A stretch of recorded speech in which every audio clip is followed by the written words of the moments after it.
Ahí estamos, al parecer. Una sociedad abierta se caracteriza por la pluralidad, o sea, la diversidad de puntos de vista, por el pluralismo que consiste en dar valor a esa diversidad, en vez de verla como un mal o como una amenaza. Con estas palabras que encontramos googleando del profesor Agustín Esquela Narducci, damos la bienvenida a este programa del día de hoy, lunes 5 de octubre. Octubre, un mes importante para nosotros como chilenos y chilenas, porque estamos a 20 días de un proceso histórico, un proceso de una oportunidad inmensa, y no solamente porque el 25 de octubre tenemos un plebiscito, sino que porque se cumplen, ¿cuántos años se cumplen del plebiscito del 88? Si lo sumo, alguien que me 32, ayude. 32. 32 años del plebiscito en donde dimos la posibilidad, donde se dio la posibilidad de poder volver a la democracia, una democracia que tanto esperábamos como chilenos, así que también esperemos estar hablando de eso en nuestro programa del día de hoy. Así que invitamos a toda la comunidad sin límites a comentar en nuestro fanpage de Sin Convivencia, porque estamos saliendo en vivo ya desde ahí, porque hoy tenemos un invitado especial, tenemos un Premio Nacional de Humanidades y Ciencias Sociales. Como ya les dije, porque lo cité en una consigna al principio del programa, estamos con Agustín, el profesor Agustín Esquela Narducci. Él es abogado, profesor, columnista y también, como mencioné, ganador del Premio Nacional de Humanidades y Ciencias Sociales del año 2009, a quien saludamos con un abrazo afectuoso porque estamos muy agradecidos y honrados que nos acompañe. ¿Cómo está, profesor? Muy bien, y gracias por esta invitación a conversar a la distancia entre Viña del Mar y Los Ángeles. Así es, y entre medio Concepción y la Andrea, tú, Andrea, que Santiago, que es nuestra panelista invitada en esta ocasión especial. Y te saludamos también, Andrea, y muy agradecido que nos acompañes hoy. Hola, muchas gracias por la invitación. Esperamos un honor para mí estar conversando con ustedes y con Agustín, y esperemos que esta conversación sea fluida e interesante. Muy bien, saludamos también a los panelistas co-conductores de este maravilloso programa, que en primera instancia íbamos por 4 capítulos y este es el número 34. Enhorabuena, hemos tenido ahí la participación de académicos, políticos, figuras de gobierno, que se han dado la posibilidad de poder reflexionar y compartir con nosotros. Así que, estimado amiguito Ítalo Gallegos Pulido, ¿cómo está? Gusto saludarlo. Hola Michael, un gusto saludarte nuevamente, gusto saludar al profesor Agustín, a Andrea, a Gonzalo. Bueno, poder conversar, reflexionar en torno, ¿cierto?, a lo que nos interesa, principalmente lo que sucede en nuestro país, en nuestra sociedad. Tenemos un excelente invitado, un gran invitado, donde claramente la reflexión se puede profundizar mucho más en torno, ¿cierto?, a principalmente los problemas que vamos identificando y que se van vislumbrando en nuestra sociedad chilena. Así es, estaba como voz en off a lo Pato Fres en Buenos Días a Todos, porque no me veía en la transmisión, se había movido un cablecito, pero ahora ya estamos, así que seguimos invitando a toda la comunidad a que comparta este video y que puedan comentar con nosotros. Estimado amiguito Gonzalo, desde San Pedro Histórico, Concepción, ¿cómo está? Desde San Pedro Histórico, un saludo a toda la comunidad. Muy interesado porque conforme van pasando los días, creo que tienen que ir profundizándose las reflexiones. Estamos enfrentando una democracia más madura. Entonces, yo no soy muy fan de esa frase de que sí, que hay que luchar por los derechos, pero también hay que hacerse cargo de los deberes. Entiendo, estoy de acuerdo con la idea, ¿no? Pero hay momentos en que es pura democracia de la que hay que hablar, hay puro derecho. Hay momentos en donde hay que reflexionar, y esa es la invitación que yo también le digo a las personas que nos escuchan, que puedan estar por opciones distintas. Lo que se está abriendo ahora es una posibilidad de reflexión. La nueva constitución es un resultado, no es lo que nos debe importar ahora es el proceso. Y en ese sentido, esto es parte de un proceso, esta es la previa, ¿no? Esto es el momento en que de alguna vez y de una vez por todas empezamos a conversar de las cosas que hay que conversar, y no con intereses mediáticos ni de publicidades, digamos, al pormenor. Estamos hablando de la democracia con pantalones largos, estamos hablando de enfrentarnos a una construcción consciente y comprometida. Entonces, creo que es conveniente echarle ojo a los matices de las decisiones que estamos a punto de tomar.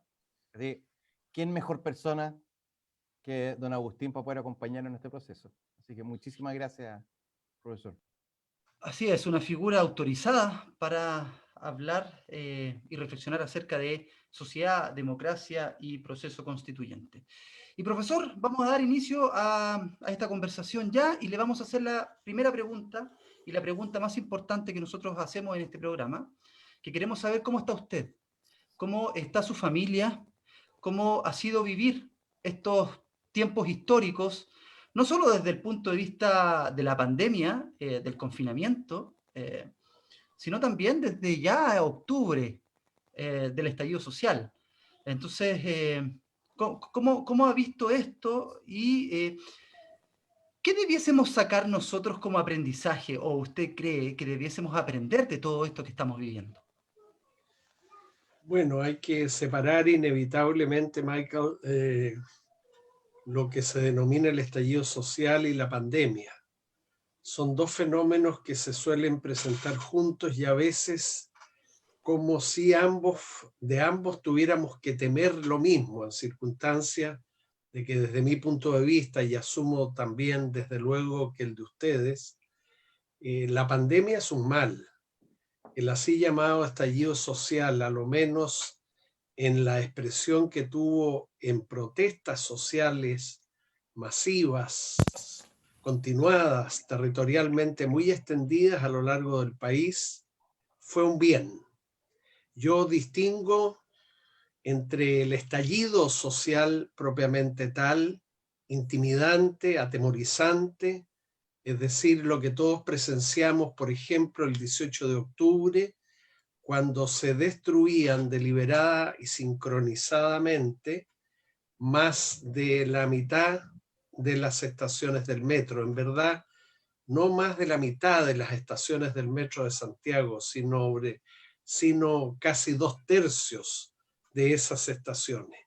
A eso lo podemos llamar estallido social, y a las posteriores acciones que presenciamos en cada una de nuestras ciudades y que tenían que ver con violencia, con destrucción de propiedad pública y privada, y no nos engañemos, con simple pillaje y vandalismo a cargo de pequeños grupos, principalmente de jóvenes, pero grupos de una composición muy heterogénea, no uniforme, de manera que a la hora de juzgar el comportamiento de esos jóvenes y a la hora de reprobarlo también, hay que hacer algunas distinciones respecto de cómo es que estaban compuestos esos grupos que protagonizaron actos continuados de violencia.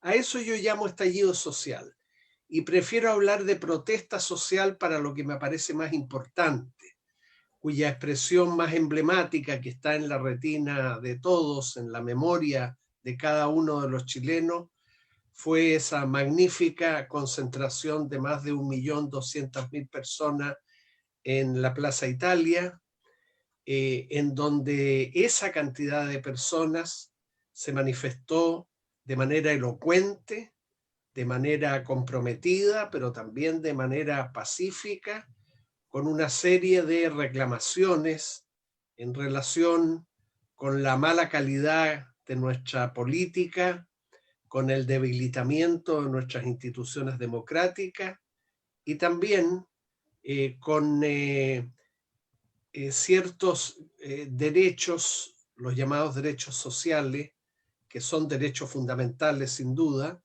y que tienen que ver con un acceso garantizado a bienes tan indispensables para llevar una vida digna, una vida responsable, una vida autónoma, como la atención sanitaria oportuna y de calidad, la educación pública de calidad, la vivienda digna y desde luego también las pensiones dignas y justas a que tienen derecho los trabajadores cuando llegado un momento de su vida tienen que dejar de trabajar. Sí. Sí, es muy interesante eso porque sabemos que estamos en procesos de desafíos, estamos en tiempos de oportunidades. Y bueno, le cuento, nosotros entre psicólogos y educadores, profesores, tenemos dos banderas de lucha acá que son súper importantes. Una, el tema de la salud mental, que lo hemos conversado con muchas personas, con expertos, y por ejemplo, la ex ministra Elia Molina nos señalaba que ella, siendo ministra, quedó con la sensación o interpretación de que al Estado no le importa la salud mental de las personas, o sea, nunca fue tema. ¿Por qué? Porque siempre eso se veía reflejado incluso a través de era el presupuesto, cuánto era para salud mental de presupuesto anual de salud. Entonces, ella mencionaba que la salud mental no era importante para el Estado y que ella desde las posibilidades que pudo trató de llevar esa bandera, pero tampoco tuvo mucha respuesta. Entonces, esa es una primera bandera de lucha que queremos porque sabemos que la pandemia va a venir una cuarta ola y esa cuarta ola ya está generando dificultades en la salud mental de las personas y también desde el punto de vista de la educación. Trabajamos en educación pública, Ítalo y yo, principalmente. Bueno, Gonzalo también ha tenido experiencias ahí, también desde el punto de vista de la educación pública, pero sabemos que hay un desafío importante y que sin duda alguna eso debe estar dentro de la discusión en esta nueva constitución o en esta oportunidad que nos vamos a dar para tener una nueva constitución. Así que muchísimas gracias, profesor, por esa respuesta. Le doy el paso ahora a nuestro amigo Ítalo Gallegos Pulido, quien también va a generar una pregunta para generar un mensaje y una reflexión en este programa de hoy. Sí, Amigo bueno, Ítalo. sí, principalmente mi pregunta, profesor, bueno, tiene que ver obviamente con lo que está pasando actualmente. Ya como usted bien lo dice, estamos dentro de un proceso constituyente, a puertas de un proceso constitucional, para hacer la distinción, ¿cierto? En el caso de que el 25 de octubre gane la opción apruebo, cambia la dinámica del proceso, que se inicia, como usted bien dice, ¿cierto? El año pasado, en esta protesta social que impulsa, ¿cierto? Y que de alguna u otra manera las instituciones democráticas tomaron el guante y elaboraron todo este proceso que se está viviendo. Pero también, ¿cierto? Como usted bien lo decía, hay un debilitamiento de las instituciones democráticas, eso es innegable, y aquí descontando, ¿cierto?, lo que ha pasado con el tema de la pandemia, ya uno como ciudadano logra percibir una ausencia principalmente del poder ejecutivo en torno a ciertas problemáticas que se van generando a nivel social. Pero también se vislumbran debilitamientos de estas instituciones que son de índole más proteccional. Ya sabemos ya hoy en día, el día de hoy, todos estos días, ¿cierto? Todo el revuelo que ha generado el accionar, y ya obviamente en tela de juicio desde el año pasado, de Carabineros de Chile, pero también en función, ¿cierto?, de el Poder Judicial, para que no pueda ser colado tampoco esta rebaja de la sentencia a Ponce, Julio Ponce, ¿cierto? Sí. Que llega a ser, ¿cierto?, irrisorio para el ciudadano común y corriente, que al final y al cabo, ¿cierto?, un fraude, a pesar de hacer un fraude, salgo ganando igual. Entonces, cosas que uno dice, pucha, ¿por qué sucede? Entonces, a partir de esta situación actual que nosotros estamos viviendo como país, profesor, mi pregunta va hacia el pasado y también en perspectiva de futuro. Desde su análisis, ¿cuál es esa herida que nuestro país trae desde el pasado? ¿Ya? Esa herida que todavía está abierta y que de alguna u otra manera fue gatillando y va gatillando el proceso o la situación actual que estamos viviendo, principalmente en estos aspectos de los debilitamientos de las instituciones que son importantes y que son las instituciones que nos tienen que garantizar los derechos. ¿Y cómo vislumbra usted de que un proceso constitucional, o qué condiciones podría tener este proceso constitucional para que realmente podamos ir sanando o ir curando esas heridas que se están generando y que obviamente, ¿cierto?, cada vez se evidencian con más fuerza y que obviamente, ¿cierto?, de alguna u otra manera a todos nosotros como ciudadanos nos mantiene ahí despiertos, atentos y esperando, ¿cierto?, de que todo esto se evolucione desde un proceso, ¿cierto?, que sea pacífico, principalmente democrático, ante todo. Bueno, yo debí iniciar en verdad mi respuesta a la primera de las preguntas con una felicitación que ahora sí hago a este grupo juvenil, digámoslo, por lo menos juvenil desde la perspectiva de la edad que yo tengo y represento, e interdisciplinario, porque ustedes están favoreciendo y protagonizando la conversación en una región del país, pero con difusión mucho más allá de ella, y están de esa manera adoptando no una perspectiva sesgada o exclusiva, sino todas las que corresponden a las disciplinas en que cada uno de ustedes se ha formado. Yo soy algo maniático con las palabras y el uso que hacemos de ellos, y tengo que decir al hilo de tu pregunta, Ítalo, que no me gusta hablar de heridas. Me parece una palabra demasiado dramática, como si nos estuviéramos desangrando como país, y yo estoy algo lejos de ver las cosas de una manera tan intensa como sugiere esa palabra, aunque no haya estado obviamente en el ánimo tuyo de escribirla así. Lo que Chile arrastra son problemas. Esa es la palabra, creo yo, más ajustada. Problemas que lamentablemente nuestras élites políticas, nuestras élites económicas, incluso parte de nuestras élites intelectuales, mantuvieron largo tiempo bajo la alfombra. Y cuando tú en un país colocas reiteradamente muchos asuntos relevantes que no resuelves bajo una alfombra, pues lo que te puede ocurrir, y que es lo que nos ocurrió en octubre del año pasado, es que esa sociedad se tropiece con la alfombra, pierda por un momento el equilibrio, esté a punto de irse de bruces, aunque por fortuna, en el caso chileno, no nos fuimos de bruces, fuimos capaces de recuperar, a lo menos parcialmente, el equilibrio a través de ese acuerdo por la paz y la constitución que se suscribió por prácticamente todos los partidos políticos del país, en representación, creo yo, de la ciudadanía que esperaba una determinación como esa. De manera que yo agregaría, para ser más directo en la respuesta, que entre esos problemas, bueno, claro, estuvieron aquellos que se relacionan con la creciente insatisfacción de millones de compatriotas con el acceso, reitero, a aquellos bienes básicos que mencioné en mi respuesta anterior, y sin los cuales no es posible, en rigor, llevar una vida digna, una existencia autónoma, una existencia responsable. Pero creo también, Ítalo, que uno de los problemas que colocamos bajo la alfombra, que no miramos a la cara y respecto del cual incluso se nos intentó adormecer o sedar con el pretexto de que en América Latina en tal sentido las cosas eran peores en otros países, es el de la corrupción.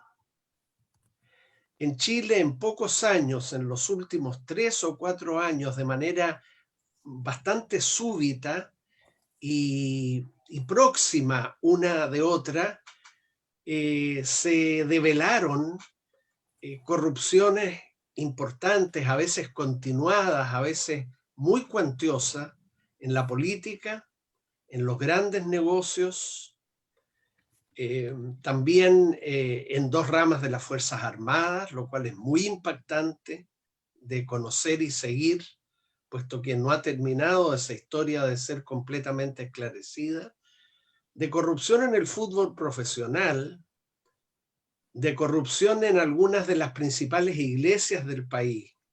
Claro, se podría decir que yo estoy colocando todo en un mismo saco. ¿Qué tiene que ver la corrupción en la política, con la corrupción en las iglesias, con la corrupción del fútbol profesional? Bueno, es que ese saco en que yo pongo todo eso existe. Y ese saco se llama Chile. Y se hizo muy mal, y nosotros los ciudadanos colaboramos poco para reaccionar antes, cuando se nos trató, reitero, de sedar con la explicación que hemos escuchado tantas veces y que hoy día por fortuna ya no funciona, de que los demás países de América Latina eran muchísimos más corruptos que nosotros. Eso se nos dijo, a veces nos lo creímos, pero la verdad es que llegó un momento en que nos dimos cuenta de algo tan simple como que mal de muchos, consuelo de necios, ¿no? Yo creo que ese factor, ese malestar con la corrupción mientras las personas tenían ingresos salariales muy bajos, una previsión al término de su vida laboral verdaderamente insuficiente y otras carencias de ese tipo, se despertó, ¿no? Un malestar que pasó luego a indignación. De indignación se pasó muchas veces a la rabia, que es más que mera indignación. Bueno, y la indignación a veces, lamentablemente, pero así fue, se expresó en actos de violencia. Bueno, esos son los precios, por decirlo de alguna manera, que las sociedades pagan cuando no enfrentan los problemas, cuando no los encaran con oportunidad. La realidad acaba tomándose una revancha, por decirlo así, y te obliga a encarar y a tratar de resolver ese problema, esos problemas más adelante, muchas veces en circunstancias más desfavorables que las que había en el momento en que pudiste encararlos. Por ejemplo, y con esto termino mi respuesta, Ítalo, el gobierno de Michelle Bachelet, con bastante participación ciudadana, llevó adelante un proceso constituyente que remató en un proyecto de nueva constitución que, claro, lamentablemente, ingresó al Congreso Nacional solo pocos días antes de que ese gobierno concluyera. Pero en ese momento tuvimos un proceso tranquilo, en paz, pausado, sin pandemia, sin convulsiones sociales. Y mira tú cómo los sectores conservadores del país despreciaron ese proceso, e incluso algunos partidarios del propio gobierno de Michelle Bachelet se atrevieron a afirmar con total desaprensión de que ese proceso equivalía a fumar opio.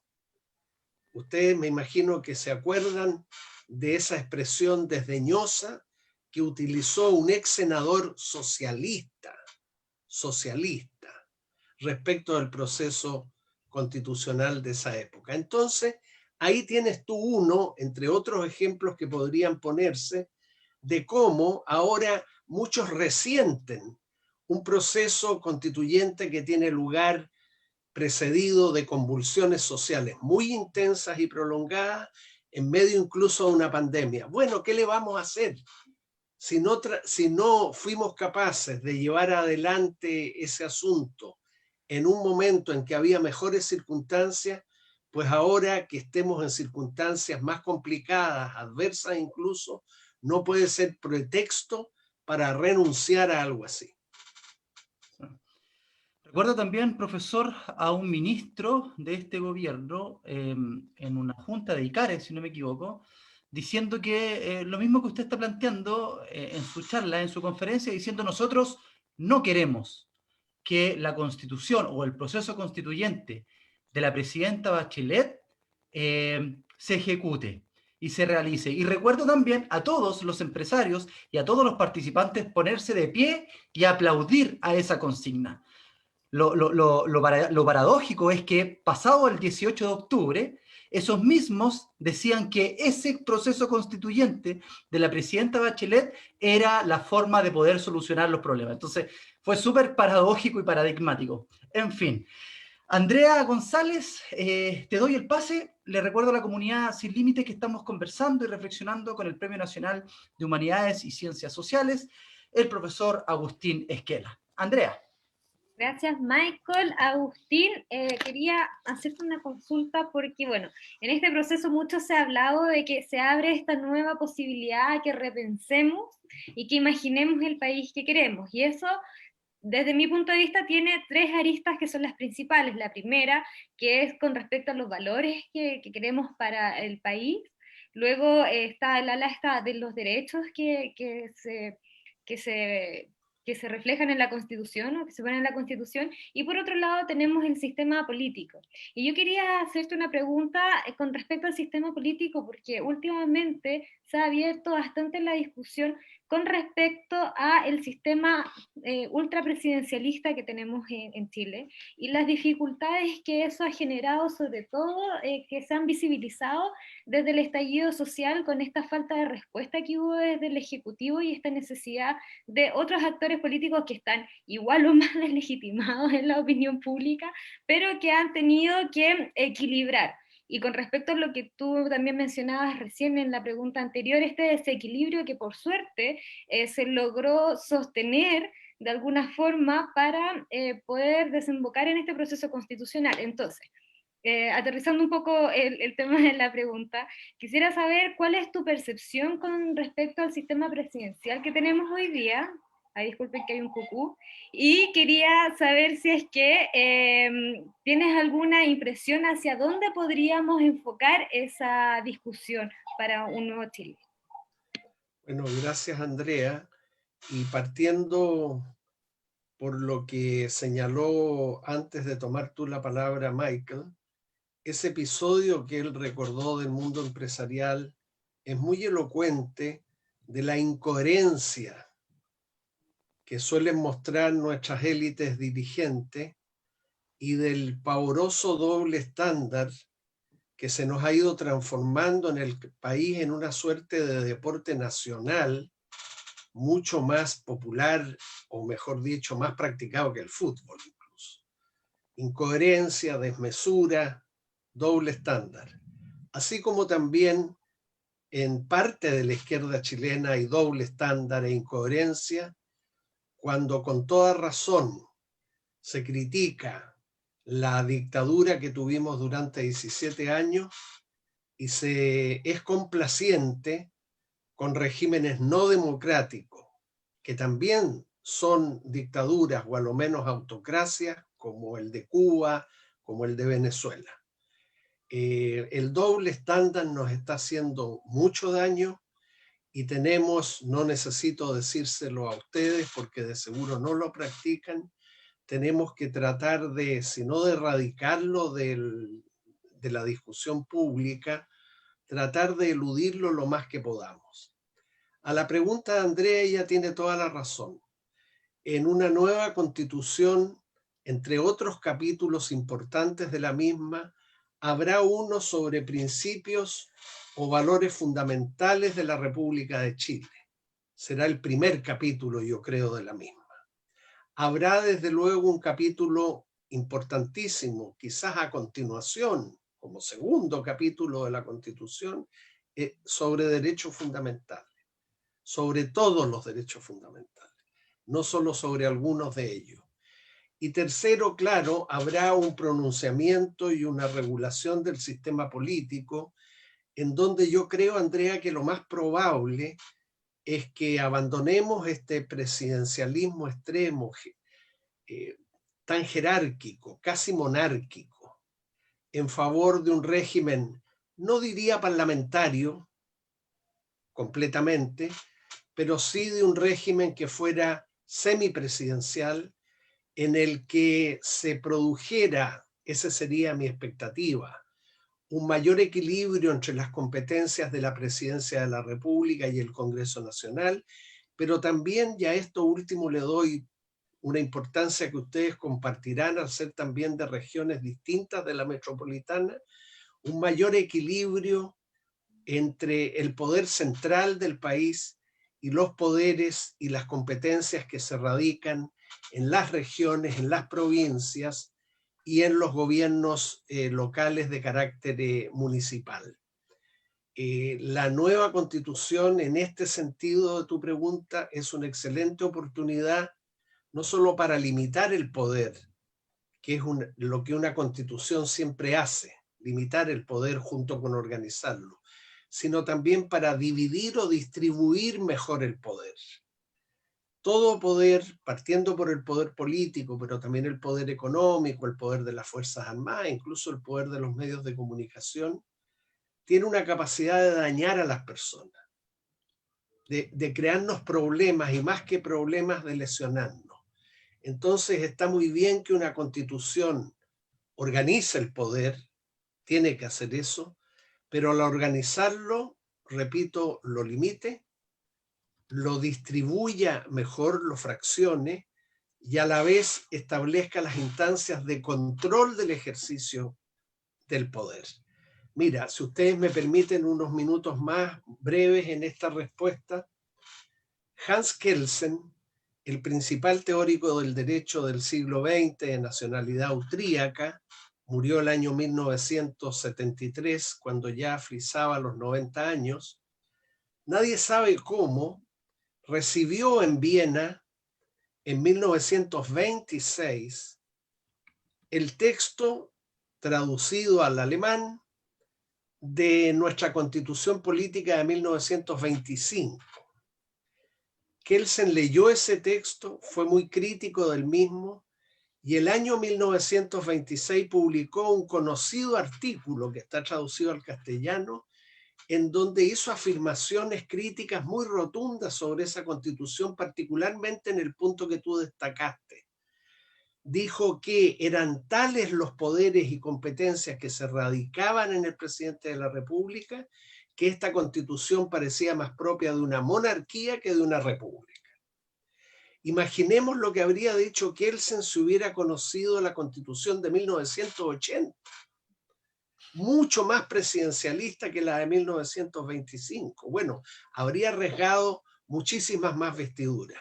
Yo menciono este episodio poco conocido porque, repito, el juicio sobre nuestro presidencialismo exacerbado, que se replica hacia abajo, ¿no?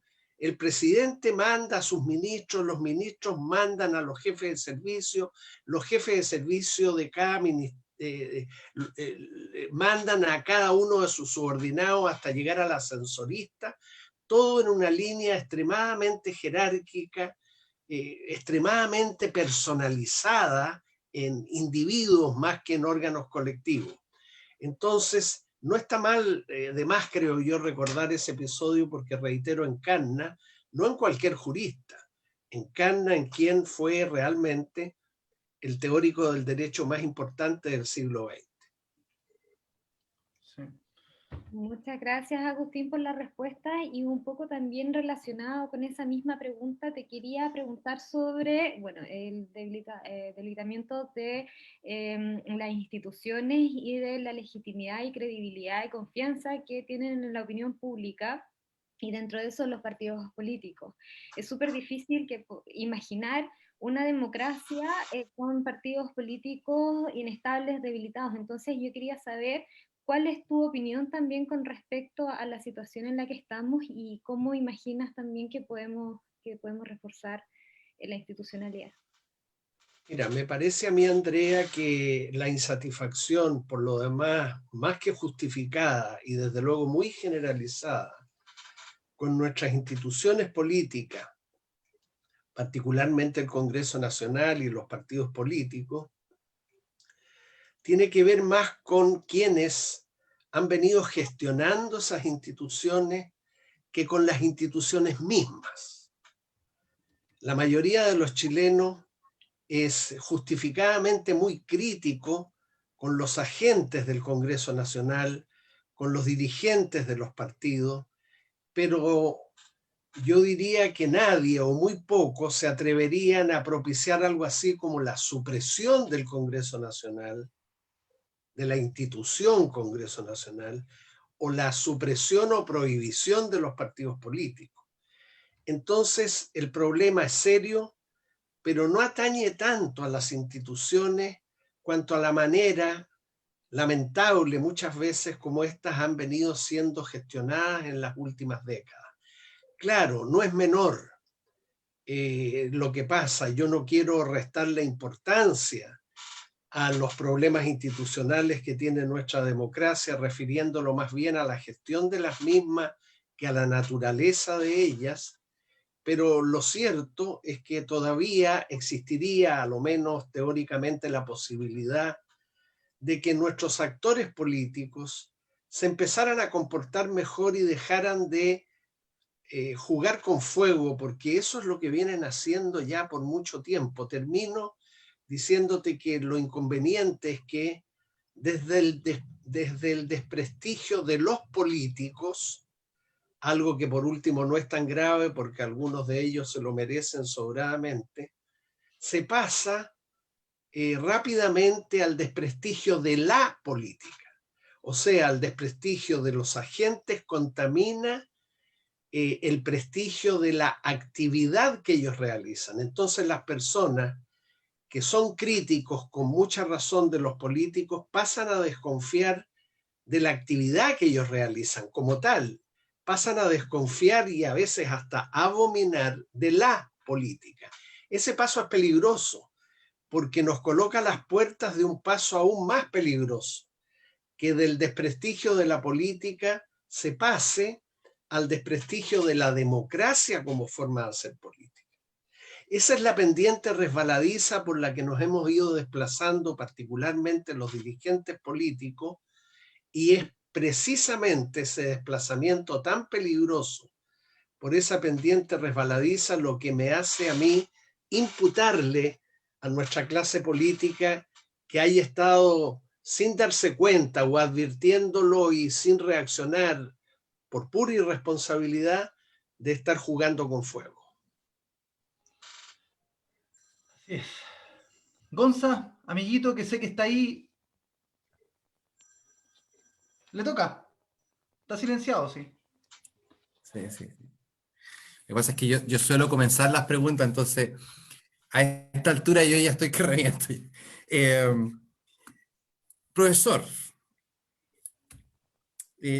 para quienes me conocen también soy muy quisquilloso con el lenguaje. Me parece que el hablar grosero en el sentido de grueso, de no preciso, genera una enormidad de problemas que podríamos evitarnos si tuviéramos la disciplina mental de buscar la palabra que queremos decir y no sencillamente disparar la primera bala que nos ponen en el rifle, digamos. Pero tengo la sensación que a lo que el chileno le llama equilibrio social no es más que la anulación de dos fuerzas en pugna, anuladas mutuamente, y en que, por lo tanto, todo este astillaje que se está dando de las instituciones que debieran administrar ese punto, es porque la anulación de fuerzas está siendo soberbia. Y es porque la esperanza es que en la medida en que esta mano, que es mi derecha por pura coincidencia, esta mano se debilite, esta otra mano avance hasta encontrar otro punto nuevo de anulación mutua.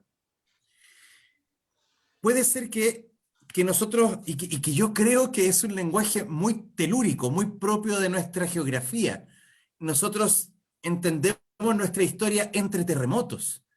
Y cuando vienen personas de fuera y ven la arquitectura de Chile, extrañan ver construcciones antiguas de 200 o 150 años o 120 años, y es porque a nosotros nos sacuden la sábana cada 30 o 40 años y se cae todo lo que teníamos encima.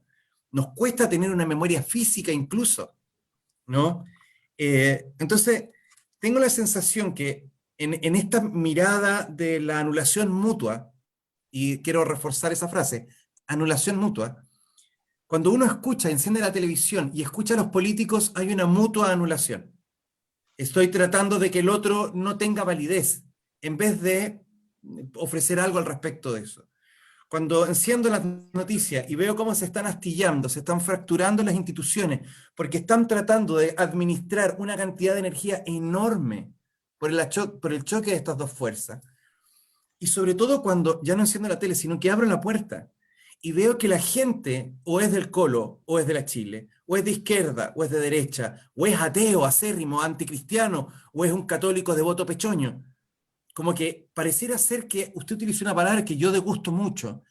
No sabemos hacer distinciones, los matices de la vida que se enriquece con cada decisión que tomamos. Entonces, cada vez que miro la realidad social, veo esto, veo una enorme cantidad de energía que se va a liberar de golpe y ha tenido sus pequeñas remesones, cuando alguno de alguna de estas dos fuerzas siquiera trastabille un poco.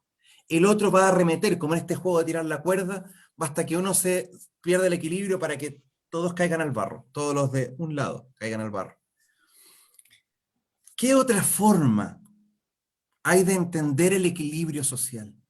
¿Cuáles son las experiencias o las reflexiones que debiéramos necesitar? Porque esta corrupción de la que se habla es la habituación del pecado, si me permiten la palabra, es la justificación del error, es la protección del vicio, bajo una enorme cantidad de argumentos que parecieran que si tú lo miras un poco y te rascas la barbilla simulando ser un hombre inteligente o una mujer inteligente, dirías sí, tienes toda la razón, pero cuando uno lo mira destempladamente, no es más que justificación del vicio. ¿Ya? ¿Cuál es otra manera de mirar la realidad social que no sea en base al conflicto? Mira, Gonzalo,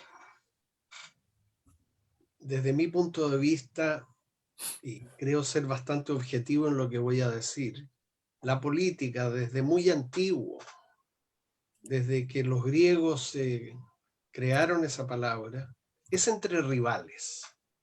La política no es entre amigos. Eso es un hecho.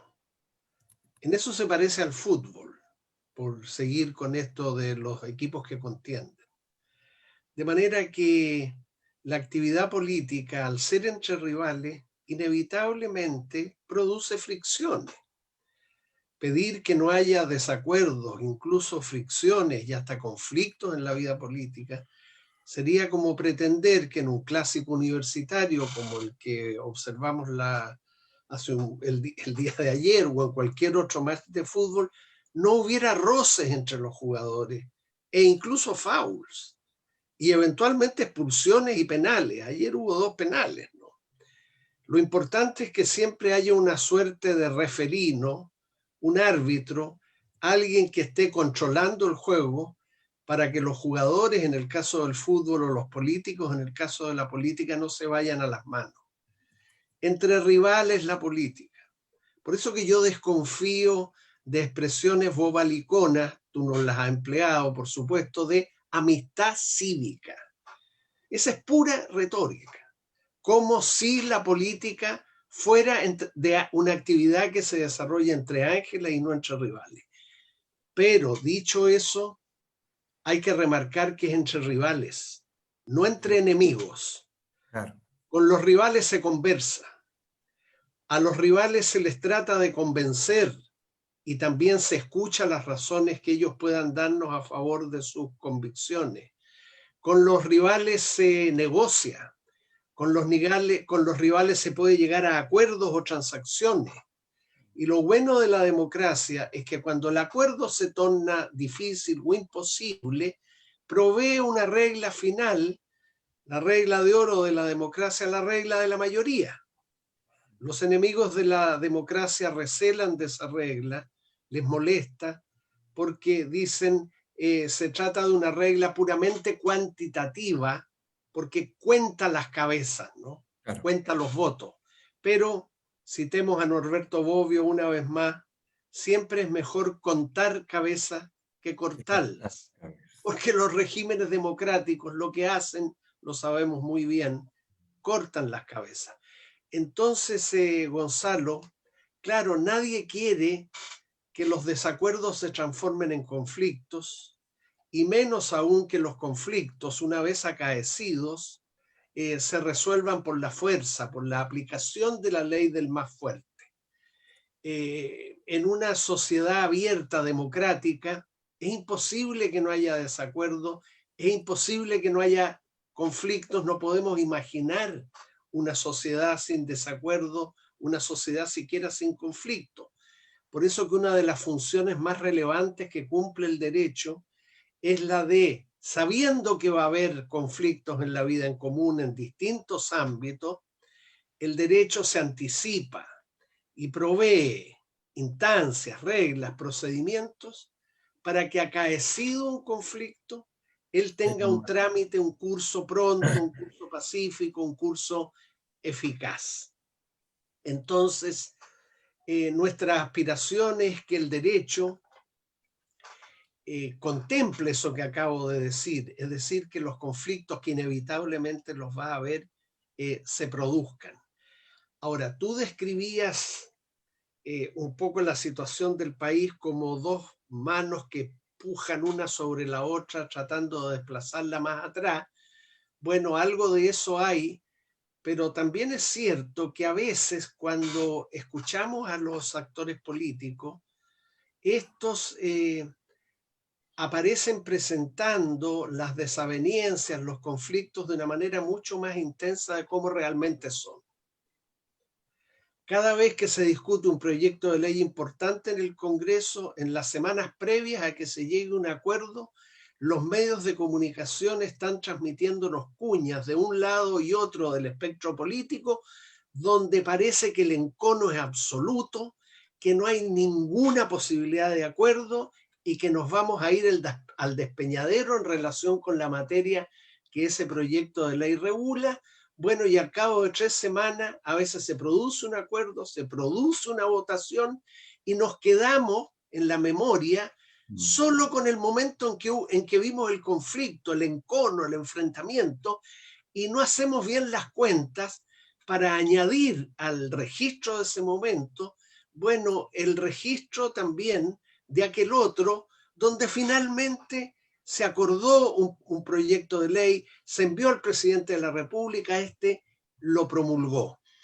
No hay pues que exasperarse, ni mucho menos perder completamente la confianza, la fe en las instituciones, solo porque a diario estamos presenciando conflictos y enconos, porque mientras haya instancias a través de los cuales puedan tener una respuesta pacífica, y esas instancias funcionen de verdad, porque la verdad es también, perdón la redundancia, es que a veces no operan correctamente, no operan oportunamente, eso es bien claro en la historia chilena, pues mientras hay ese tipo de instancias y se utilicen bien, oportunamente, pues podemos tener un ánimo más tranquilo.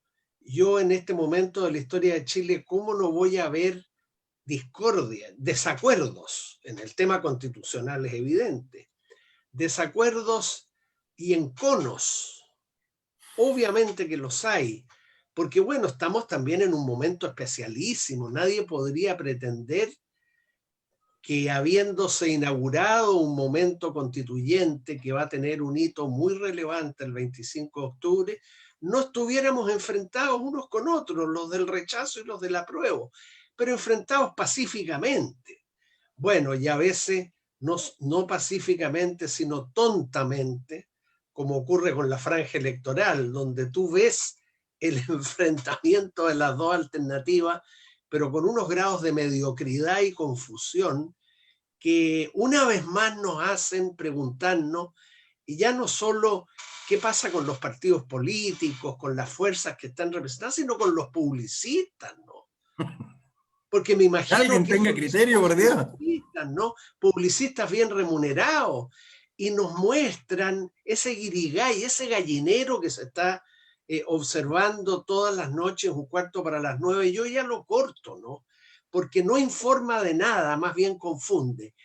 Bien, lamentemos todo eso, es de esperar que en futuros procesos electorales los partidos sean más exigentes con sus publicistas y se nieguen a pagarle lo que ellos están pidiendo, si la calidad de los spots es tan miserable como algunos de los que estamos viendo en esta franja electoral que pudo ser canalizada de una manera más unitaria por lado a lado, de una manera más pedagógica, de una manera más respetuosa con los ciudadanos. Pero una vez más, quedamos al debe. Sí, Gonza, yo sé que vas tú, pero frente a lo que decía el profesor, yo me imagino No, que yo no voy a hablar.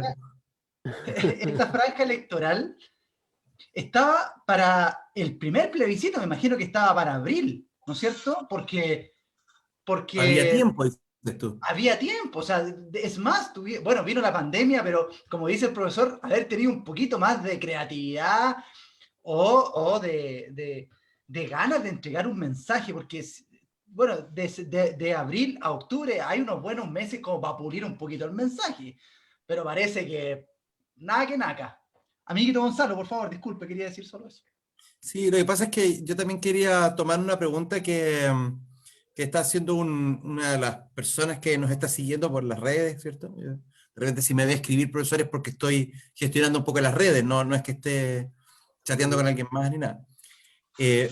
Pero una de las preguntas es si debemos tomar como una presión, entiendo yo, todas estas manifestaciones por el apruebo, agrego yo por el rechazo, si vemos estos como manifestaciones o sea, como manifestaciones de una libre expresión, de un libre pensamiento, o si debemos pararnos en la mirada suspicaz de decir, bueno, ¿quién está detrás de todas estas agresiones? ¿Quién está detrás de orquestar estas cosas? Si no hay un ánimo de presionar al chileno para que vote y te mueven el dedo en la cara, o si no, y desde allí, porque se entiende, creo yo, con esa pregunta, de que la intención que hay detrás no es la expresión política, no es la libre expresión de mi pensamiento, es el sometimiento del otro, ¿no? Claro, yo entiendo que al enemigo se le destruye, no así al contrincante, no, hay una animosidad, ¿no? El alma está puesta en eso, de destruir a aquel que se enemista conmigo, aquel que siente las cosas de una manera distinta que yo. Con el contrincante, ¿cuál era la palabra que usted usaba, profesor, con el no opositor? Rival, el El rival. rival. El rival. Con el rival nos podemos sentar a conversar, ¿cierto? A veces pienso que esta presión que está tan equilibrada y mutuamente, digamos, opuesta, tuviera solamente un grado de diferencia para que la cosa, por último, apuntara para allá, ¿no? Siguiendo cada uno sus propios canales, etcétera. Yo entiendo que efectivamente no podemos esperar que todos andemos tomados de la mano y levantándola en el Congreso y todo aplaudiendo por decisiones que al final no llegan a nada. Pero tampoco la idea es que intentemos enemistarnos, volvernos enemigos unos de otros. Y siento que estas manifestaciones que hay forman parte de ese ánimo un poco de mover, como decía, mover el dedo en la cara y decir, bueno, o votas por el apruebo o si no, o votas por el rechazo o si no. ¿Cierto? Ahora nos estaban diciendo, oye, si quieren el segundo 10%, entonces no hay reforma de pensiones, siempre con la amenaza, siempre bueno, si el chileno hasta felicita con amenaza, ¿no? Uno cuando se vuelve papá, ¡oh, felicitaciones! Pero se te va a poner dura la vida, ¿eh? Como que siempre te felicitan y luego te mandan una amenaza subterránea. ¿Hay un ánimo así o usted tiene una mirada un poco más, digamos, o al menos diferente al respecto? ¿Cómo vive usted toda esta manifestación? ¿Cómo la ve usted? Mira, yo la vivo con preocupación, como todos, lo menos que podemos tener hoy respecto del presente y futuro del país. Así dejáramos fuera incluso la pandemia, pero con pandemia es peor. Es preocupación. Pero aunque ya se haya transformado en un lugar común, hay que pasar siempre de la preocupación por algo a la ocupación por ese algo. Y cada uno de nosotros en el ámbito en que le corresponde actuar, ustedes en el suyo, que lo están haciendo ya hace mucho tiempo, yo en el mío, que es el ámbito académico y el ámbito del periodismo y el debate público, tenemos que ser capaces de hacer lo que esté a nuestro alcance para que las cosas vayan lo mejor posible.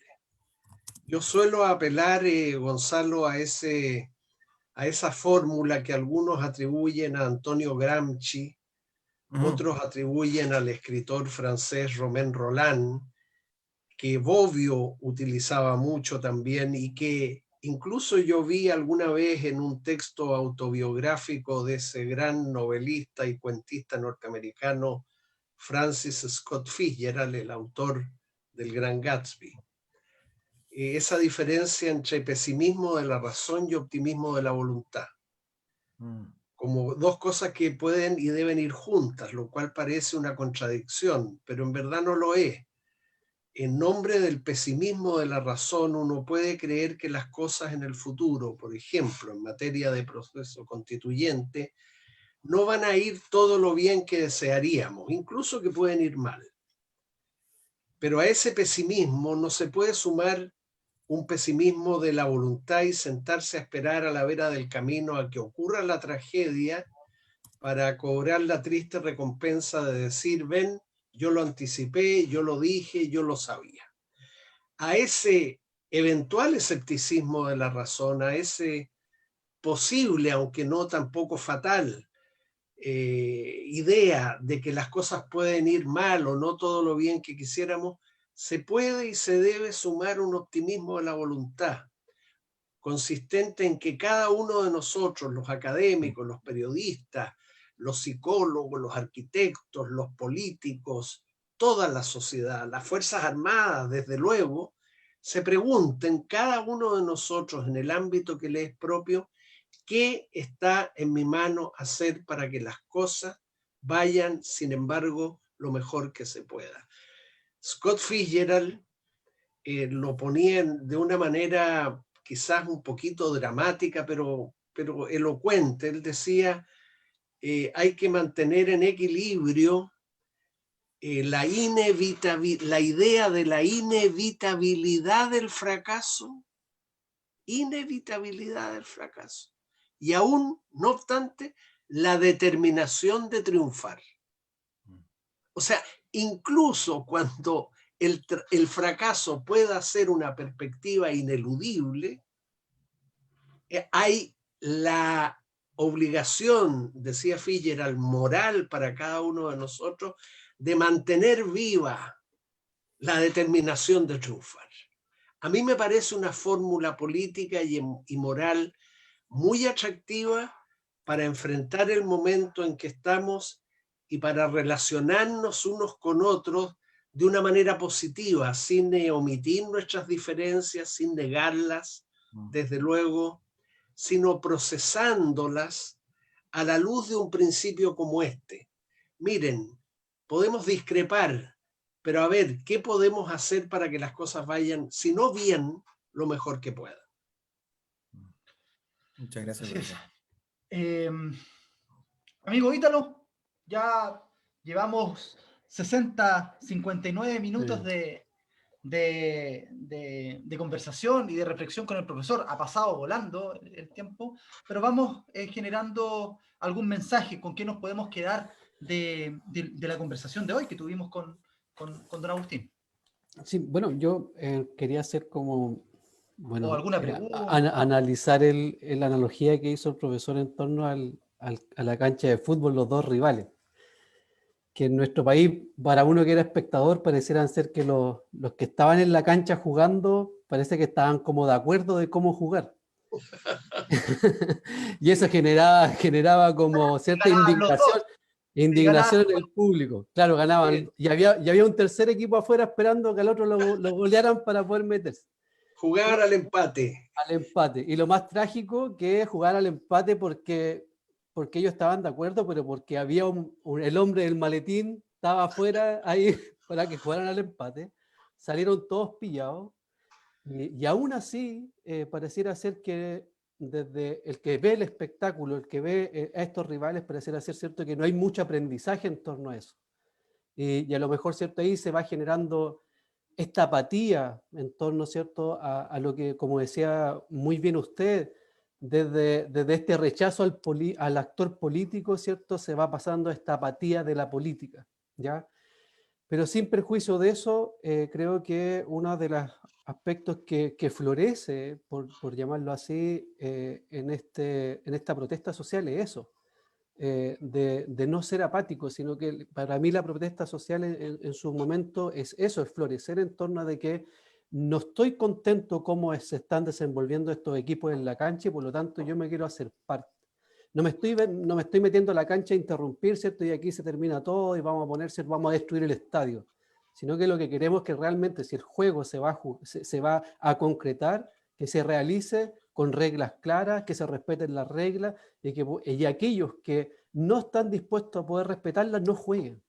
Y que le den la posibilidad a otros para que también puedan jugar, haciendo en este caso la analogía. Y creo que de alguna otra manera, desde mi perspectiva, yo siento que nosotros como ciudadanos chilenos somos optimistas en torno al futuro.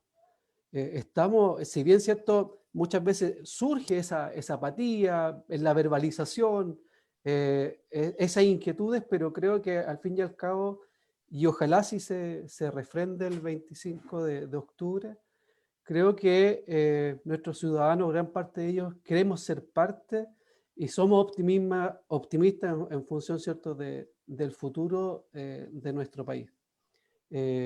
Así que, bueno, eso era principalmente, Michael, lo que yo quería, bueno, compartir en función de lo que el profesor nos fue transmitiendo. Sí, profesor, les vamos a leer algunos comentarios de la comunidad Sin Límite que se está manifestando acá, agradeciendo siempre la oportunidad de poder escucharlo, de poder aprender de usted. Gisela Sanzana dice, a mí me sorprende la gran ignorancia de la población sobre temas de educación cívica. La gran mayoría no tiene idea lo que es una constitución. Ahí hay un tema también importante. Mucha gente no sabe qué significa apruebo ni rechazo.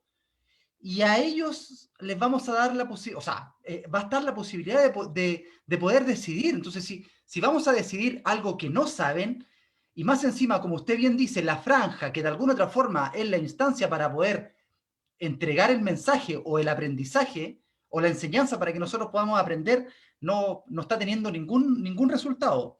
Andrea Maestre Araya dice, profesor, ¿cómo mantenemos la determinación de triunfar si muchos de quienes movilizan a la gente hoy provienen de grupos desinformados? Bueno, Ítalo, yo creo que es cierto el diagnóstico que aparece patente en ambas preguntas, pero sabes, ahí hay una responsabilidad de los ciudadanos y no del sistema. Hace ya rato que vivimos en la sociedad de la información. Hace ya rato que por lo menos todas las personas que tienen acceso a Internet, claro, no todas desde luego, pueden enterarse, a veces en pocos minutos, de un asunto bajo la condición de que les interese, desde luego. El estado de la democracia en Chile se ha perjudicado por obra de gobernantes, por obra de partidos políticos, pero también como resultado de la inacción ciudadana. Ciudadanos que no van a votar, ¿cierto? Y que ahora declaran de hecho que pueden estar informados, pero mi pregunta es, ¿acaso esperan que algún funcionario del Estado pase por sus casas, toque el timbre, entre al living de sus casas y les explique en 30 minutos o 50 minutos qué es una constitución, qué es lo que se va a decidir el 25 de octubre? A ver, cada uno de nosotros, si quiere comportarse como ciudadano, otra cosa es que no quiera y resignarse a ser un simple consumidor y saber muy bien qué es un mall, pero no saber qué es una constitución. Bien, allá él empobrece su vida. El que está muy enterado de las tiendas de un mall y no tiene la menor idea de cuáles son las materias que va a regular una nueva constitución. Podemos informarnos, debemos informarnos. Y para eso, los que tengan los medios deben utilizar los medios, las tecnologías de que hoy día disponemos, como este mismo programa de conversación es un ejemplo, para realmente mejorar su información. Mira, a veces los ciudadanos decimos con mucho desparpajo, no estoy informado. Bueno, pero ¿qué esperas para informarte? O sea, hoy en día para muchos es posible autoinformarse, a veces con muy poco tiempo frente a una pantalla. Todavía es tiempo. Estamos a unas 2 semanas y media del plebiscito.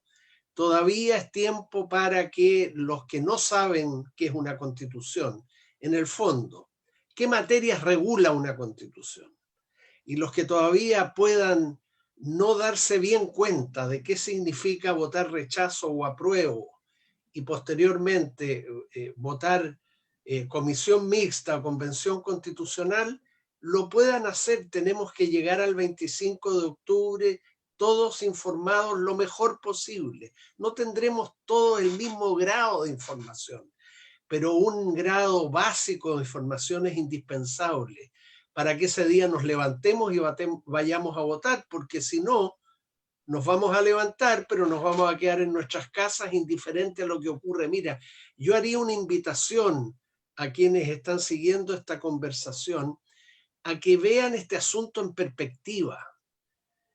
Chile tiene 210 años de vida independiente, ha tenido varias constituciones, pero esta es la primera oportunidad objetivamente en que en ejercicio de la soberanía popular todos podemos concurrir a las urnas para marchar hacia una constitución democrática en su origen y democrática en sus contenidos. Véanlo así y trasládense al futuro. Piensen en sus hijos que pueden ser hoy pequeños o en los nietos que tendrán en el futuro y digan en 10, en 20, en 30 años más, cuando esos hijos ya crecidos o esos nietos me pregunten, ¿qué hiciste tú para el plebiscito del 25 de octubre de 2020? Nosotros podamos decir, sí, fui a votar y voté de esta manera porque en conciencia creía lo mejor, y no la pobrísima respuesta de encogerse de hombro y responder a esa interrogación que nos la van a hacer, ¿no? Nos la van a hacer las generaciones futuras. Mira, nunca me enteré de qué iba ese proceso, nunca consiguió interesarme lo suficiente. Si ponemos lo del 25 de octubre en perspectiva histórica y de futuro, nos puede ayudar a darnos cuenta de que se juega algo muy importante. Y si bien el voto de cada uno de nosotros cuenta por uno, como debe ser en una democracia, solo por uno, pues esa debería ser una motivación suficiente para que nos interesemos ahora por informarnos y para que marchar el 25 de octubre sea votar. Así como un ímpetu saludable nos motivó a marchar el año pasado, pues ese mismo ímpetu debe conducirnos a los locales de votación para votar el 25 de octubre. Andrea Maestre Araya dice, necesitamos representantes dignos de los cambios que estamos viviendo, competentes, especializados y con vocación. Andrea, ¿con qué mensaje nos podemos quedar de todo lo que hemos conversado con el profesor?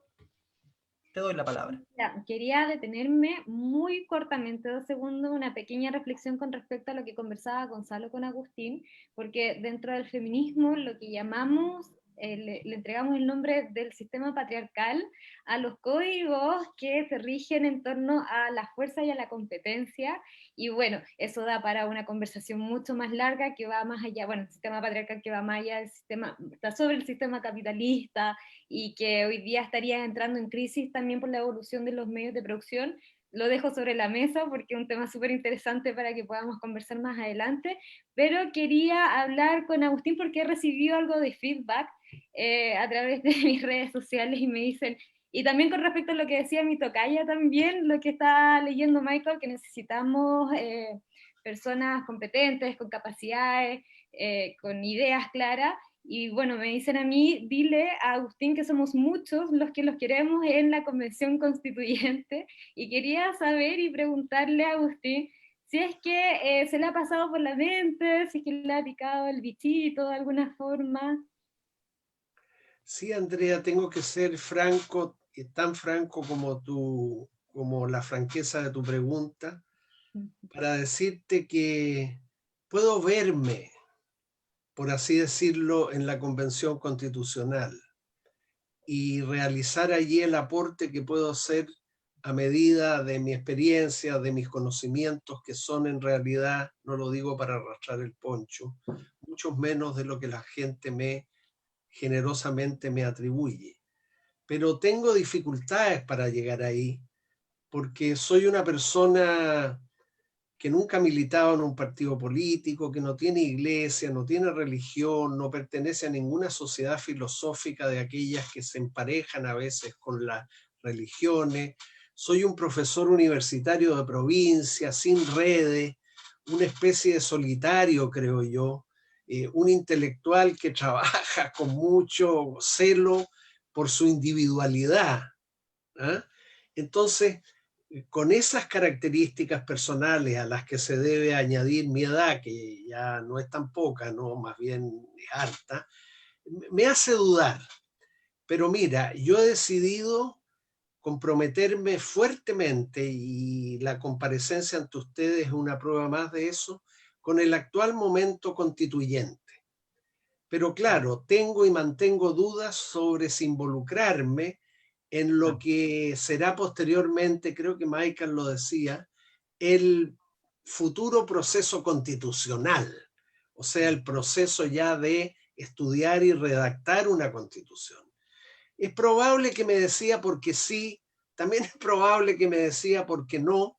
Excúsenme por esta ambigüedad, que no es tal, es una vacilación, una indecisión que tiene algunas causas como las que señalé, pero que no han sido obstáculo para yo hacer lo que estoy haciendo, comprometerme con este proceso, y aunque no postulara a la Convención Constitucional, que espero sea la que se apruebe, esa elegida íntegramente por sufragio universal, espero y estoy seguro de que lo voy a hacer, seguir comprometido en los términos que estoy comprometido ahora, con lo que digo, con lo que escribo, con los debates públicos. O sea, perdónenme que me haya extendido tanto, no postularme como constituyente no significa que me vaya a restar en el futuro a continuar sacando la voz, digamos, escribiendo, que es lo que yo hago habitualmente, dando mis clases, en pro de que esa constitución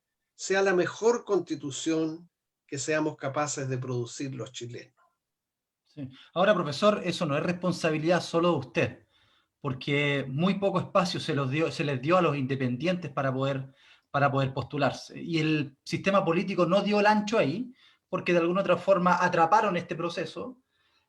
Lo digo siendo militante de un partido político, ahí transparento mi pensamiento, pero claro, a personas como ustedes, que yo creo que independiente que si uno milita o no milita, o sea, sería un privilegio y de verdad sería un honor tenerlos ahí. Bueno, el sistema no está hecho para que ustedes estén ahí. Entonces, y a 20 días yo creo que no, o sea, todavía estamos viendo el tema de los escaños reservados para pueblos originarios y no sé si eso va a salir o no, pero para independientes no Pero, veo tal posibilidad. pero Michael, todavía hay tiempo, porque no nos olvidemos que la elección para los constituyentes en abril del próximo año, y las inscripciones deben producirse, entiendo, en enero. Sí, En en enero, verdad sí. queda poco tiempo, pero tú tienes razón.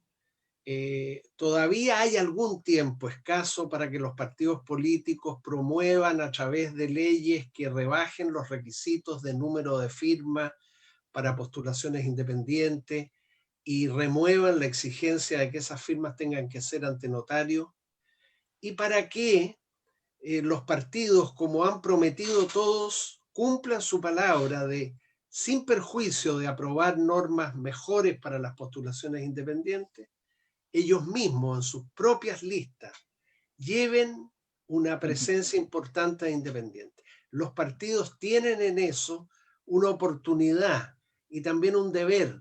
Ellos de alguna manera también, si lo miran utilitariamente, saldrían ganando si en las listas que veamos en abril aparecen militantes de los partidos, que es enteramente legítimo, pero también figuras independientes importantes que den garantías de integridad, de sobriedad, de conocimientos.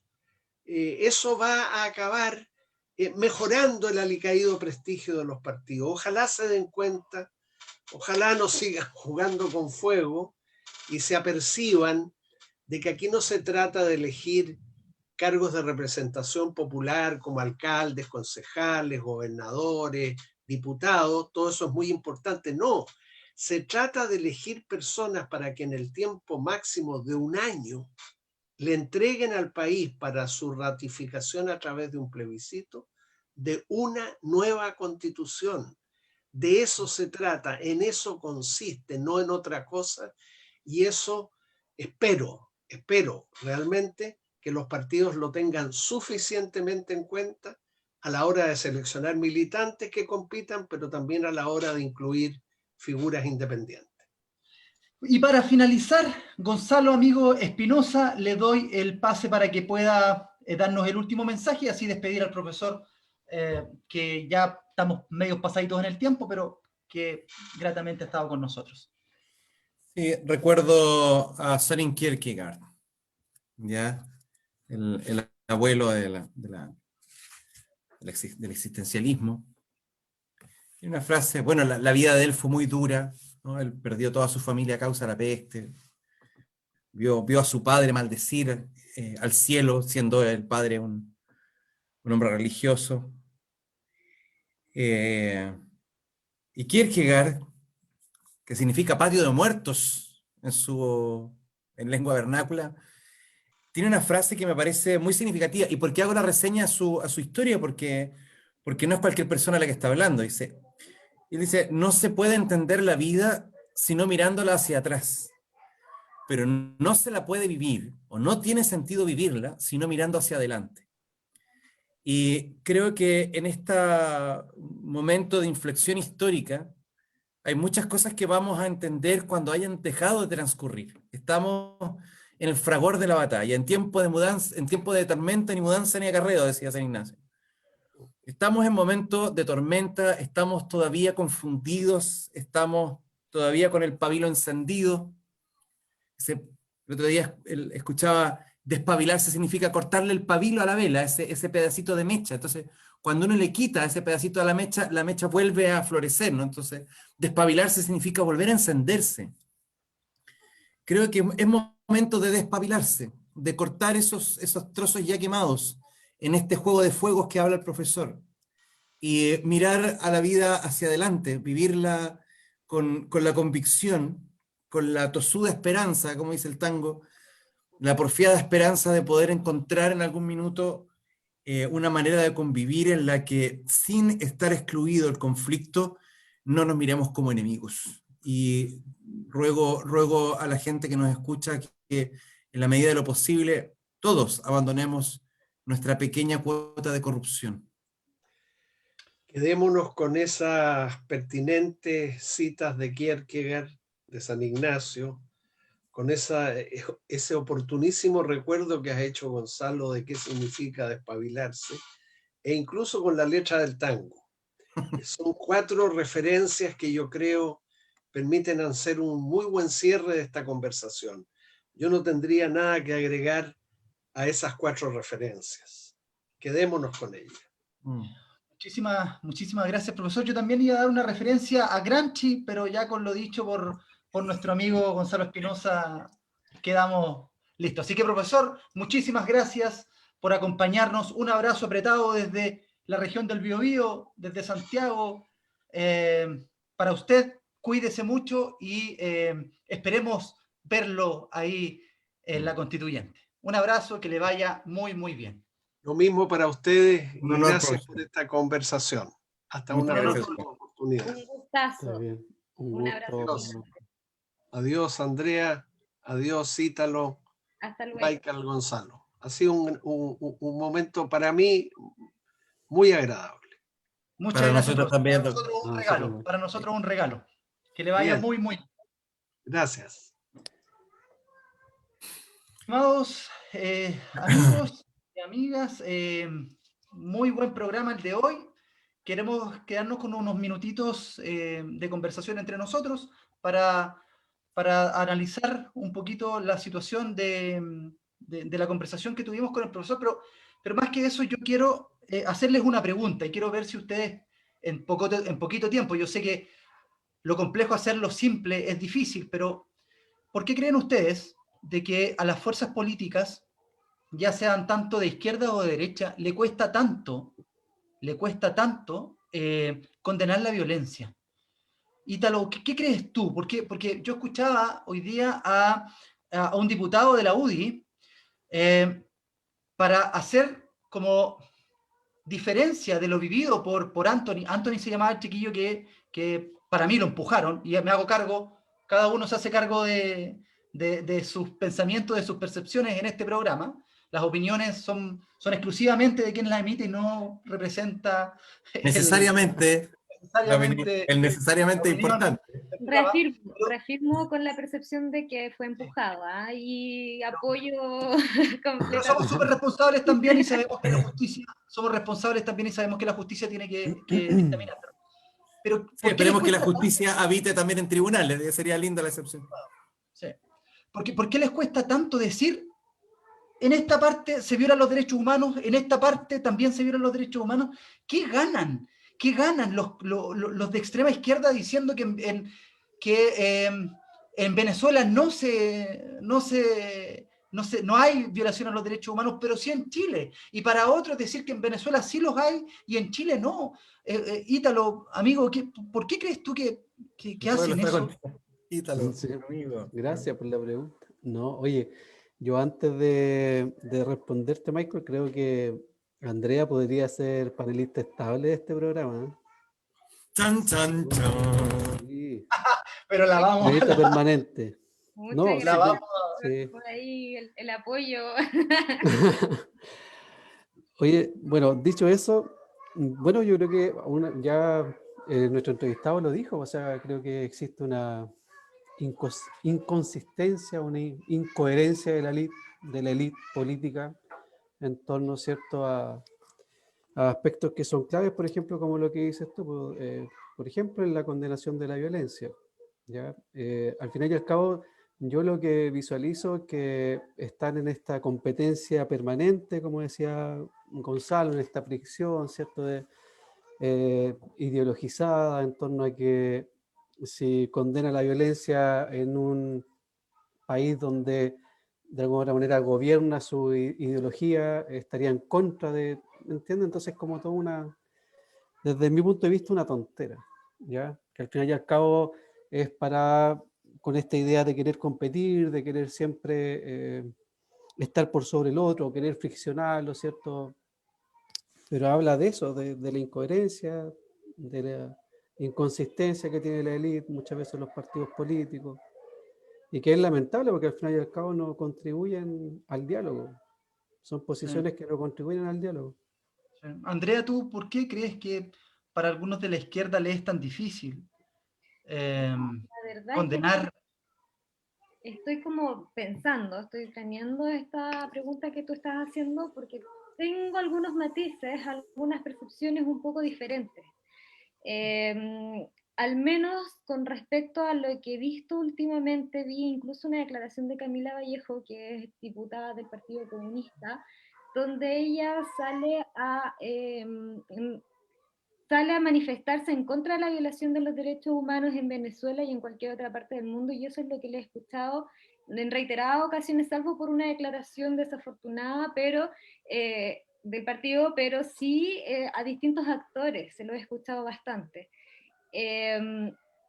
Durante el estallido yo tuve ahí también una reflexión porque percibía que antes de cualquier discurso, tanto los políticos de derecha como los de izquierda y centro izquierda partían cualquier discurso, cualquier declaración, cualquier respuesta diciendo reprochamos la violencia, estamos en contra de la violencia, y bueno, después venía todo porque sentían esa necesidad de estar hablando, diciendo o recalcando que no avalaban la violencia, y eso muchas veces lo sacaba del foco, incluso de la violación a los derechos humanos que se cometieron y de los problemas que hubo sobre represión policial contra la ciudadanía.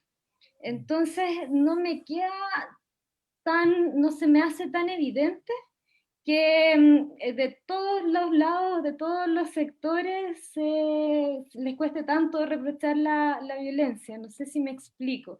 Sí, sí, yo lo que digo es porque, claro, en el discurso pareciera que todos la condenan, pero cuando hay que hacer cosas concretas, porque, a ver, ayer también en la Araucanía dieron muerte a un trabajador, o sea, claro, y pareciera que entramos como la dinámica del empate, ¿verdad?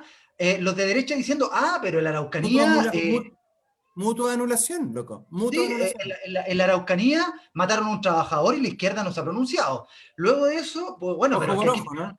tiraron tiraron a un joven por un puente y la derecha y el gobierno no ha salido Entonces, claro, yo quedo con esa sensación, por eso digo que esta es una percepción personal, pero me quedo con esa de que faltan cosas concretas para juntarnos en la paz, para comulgar en la paz, pero acciones concretas, leyes. Entonces, claro, porque se tira una ley en el Congreso, se anula, no pasa nada. Por ejemplo, el senador Arboe sabemos que hizo una comisión para reformular Carabineros, eso lo hizo en diciembre del año pasado, si no me equivoco, y ahí ustedes me pueden rectificar la información, pero que se la entregó al presidente, le dijo, mire, nosotros nos juntamos en una mesa de diálogo de expertos, de personas, de ciudadanos, y queremos entregarle esta acción concreta para que no haya más violación a los derechos humanos. Creo que el senador tendrá que decirlo de mejor forma, pero por lo que yo sé es que, claro, se la recibieron, pero ahí quedó. Entonces, claro, las acciones concretas, sepa Moya. Amigo Gonzalo. Yo creo, honestamente, que en términos generales, a la gente no le interesa comprender los fenómenos.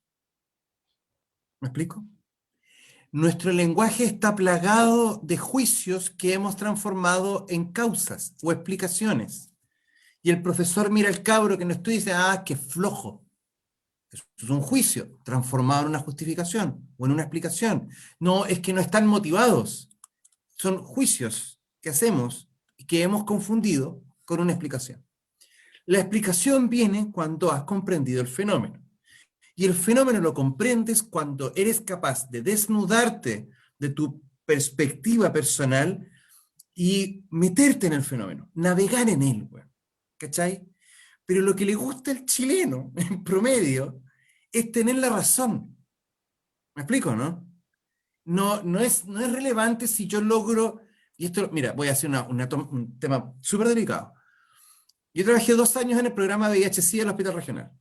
¿Ya? Yo trabajaba con la población que vive con el virus, pero también con la población de comercio sexual y toda una serie de cosas. Y en algún minuto me comencé a preguntar qué pasa con los violadores y los abusadores de niños. Y no encontré posibilidad alguna de conversar este tema seriamente con nadie, porque lo primero que surgía era un juicio, un reproche, y son bestias, animales, y hay que freírlos, y estando de acuerdo o no, desde una perspectiva personal, otra cosa es como psicólogo tratar de comprender el fenómeno que hay detrás. Creo que de verdad, yo me acuerdo de la introducción del árbol del conocimiento que escribía Rolf Henkel, cuando decía que a las personas que dirigen los países, que educan niños, que están a cargo de grandes instituciones, no les interesa saber cómo funciona el ser humano. Y aquí yo siempre tengo una distinción súper grande con sociólogos, profesores, porque que son más del área de la sociología, en donde la unidad de análisis es el grupo social. Yo soy de psicología, yo soy psicólogo. A mí mi unidad de análisis es la persona, y entiendo que la persona no está comprometida en comprender el fenómeno. Entonces hace vista gruesa de lo que no entiende. No reconoce la discrepancia de la realidad con su ideología. Y en vez de ampliar su ideología para comprender la realidad, niega la realidad, neurótica y hasta psicóticamente, con tal de defender su ideología. Porque su ideología es su hábito, es su ropaje. Se presenta al mundo ante eso, y si no tengo la ideología, entonces no sé quién soy. Es lo que muchas veces le he llamado a usted que son militancias identitarias. ¿Cachai? Entonces, si tú me preguntas a mí, las personas, en términos generales, y si es que estoy siendo grosso con lo que estoy diciendo, pero no les interesa saber el fenómeno, comprender, porque eso implica el despojo personal. Sí, bueno, yo quería hacerles esa Ahí en pregunta. Ocha, ¿para qué decir que...? No, sí, al tema de la violencia, Michael, porque ¿puedo quiero con agregar eso. algo cortito? Por favor, por Sí, favor. lo que pasa es que, claro, ya entendiendo un poco más el fondo de la pregunta, que tiene que ver con la acción más que con el decir o pensar o manifestar de nuestra política, tengo la impresión de que en Chile al menos lo que sucede es que hay, a ver, por parte de la oposición de hoy día hay una dificultad súper grande de abordar tanto a carabineros como a las fuerzas militares, porque son instituciones que son sumamente militarizadas. Carabineros también, dentro de las reformas que se proponen, es modificarla y que ya no sea una institución tan militarizada como lo es, pero que manejan bastante independencia, y a través de esa independencia también manejan bastante poder en los hechos, digamos. Entonces, creo que ha habido mucha cautela, y me refiero a cautela, y creo que ha sido que no se ha abordado el tema de las dificultades que hoy día se manifiestan con respecto al uso desmedido de la fuerza, y bueno, que son cosas que hemos visto durante mucho tiempo. Creo que por ahí hay también una razón importante de por qué se dificulta tanto, y también se le hace tan difícil hoy día a la política salir a entregar declaraciones más firmes con respecto a lo que estamos observando. Sí, lo otro que, y con esto ya vamos cerrando, a menos que alguien quiera decir otra cosa, lo otro que a mí me da urticaria es que a veces escucho en la televisión y veo a diputados y senadores de un sector haciendo una defensa irrestricta a Carabineros y a las Fuerzas Armadas, y dejando en posición a los otros que de alguna otra forma creemos, desde nuestra humilde opinión, que hay que modificar ciertas cosas, hay que refundar, no sé, no soy experto en el tema, pero que queremos mejorar nuestras policías haciendo como que ellos son los buenos y nosotros somos los malos. Ellos están en pos del orden y de las policías, y nosotros estamos en contra. Ellos quieren el orden, nosotros el desorden. No, señores políticos, no es eso. Lo que queremos es que Carabineros y nuestras Fuerzas Armadas sean una institución profesional y sean capaces de dedicarse a lo que tienen que dedicarse, que es cuidarnos, pero cuidarnos a todos y todas, no solamente a un sector.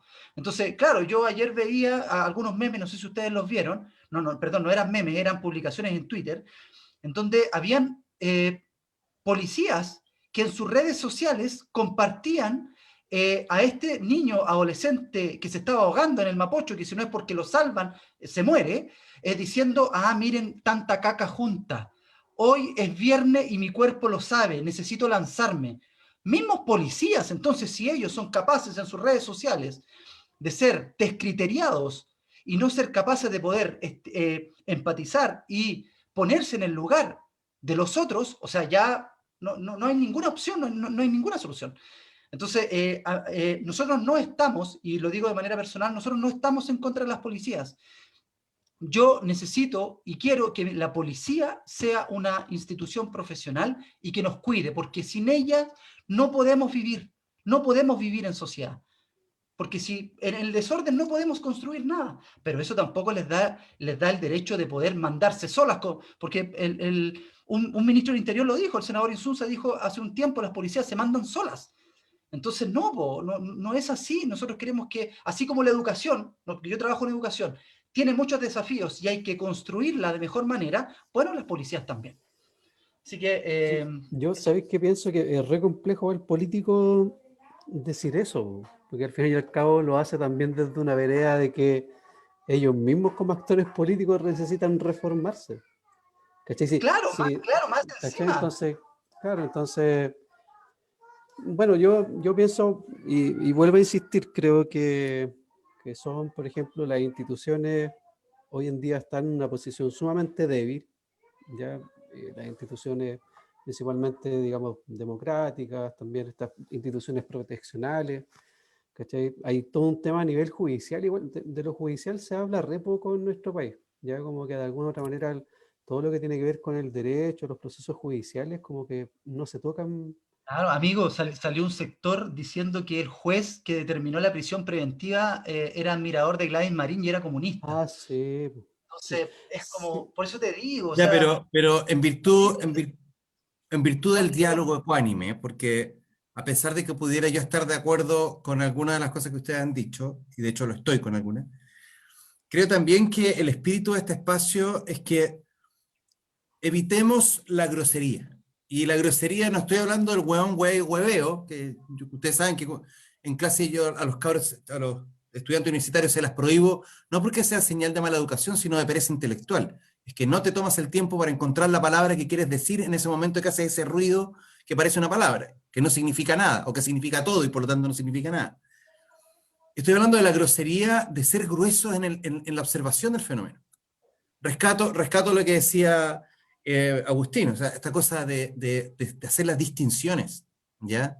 Porque así como somos capaces de validar la agresión que comete mi sector, pero condenar la otra, yo tampoco estaría de acuerdo en que validáramos nuestras groserías en virtud digamos, de condenar las de los demás, ¿no? Creo que hablar de los carabineros, de la institución, etcétera, creo que también es caer en una grosería innecesaria, porque no, insisto, y no por defender nada, sino solo por el amor a tratar de comprender el fenómeno, ¿no? En este ánimo taxonómico de poder tomar la situación, distinguir sus partes, poder diferenciarlas y clasificarlas bien para que cuando rearmemos el mono hayamos generado una comprensión mayor y más profunda. ¿Ya? sí, yo me hago cargo de eso, sí, lo que planteo en la refundación, porque no soy, como le digo, no soy experto en esto, lo digo porque yo no concibo una policía militarizada, ¿cachai? Eso es lo que Pero es que, me hace como cierto ruido, que sí, Zeitgeist, O el sea, concepto Zeitgeist, ¿no? El espíritu del tiempo. Yo creo que este es un momento en donde el estilo de paternidad, el estilo masculinidad, el estilo de democracia, el estilo gobierno, todas esas cuestiones han caído en un estado de desactualización. Ya no son posibles de hacerse acto en este contexto. Para todos aquellos ustedes que son padres, yo que soy padre, ejercemos una paternidad muy diferente a la que nuestros padres ejercieron con nosotros, ¿cierto? Bueno, ese ejercicio que ha implicado a nosotros reinventarnos, abandonar prejuicios, exponer esas situaciones que habitualmente nuestros padres no lo habrían hecho, y no condenándolos, ¿ah? Insisto, el zeitgeist, el espíritu del tiempo, es que hay un valor, hay algo que se respira en el aire. Nosotros en 100 años más nos van a mirar y nos van a condenar a una enormidad por cosas que en este minuto consideramos súper normales. Entonces, no, el tema es que en el contexto de la situación social actual, opto, y esto a partir del comentario que me caló profundamente con lo que dijo el doctor Ugarte el otro día, porque se me salió esa talla sobre Trump y yo me quedé pensando que me dolió la cuestión. Po. Si yo no tengo ánimo contra él, digamos, y creo que poco favor hago cuando tiro bromas de ese tipo que en realidad refuerzan la idea de que unos tenemos que estar en contra de otros.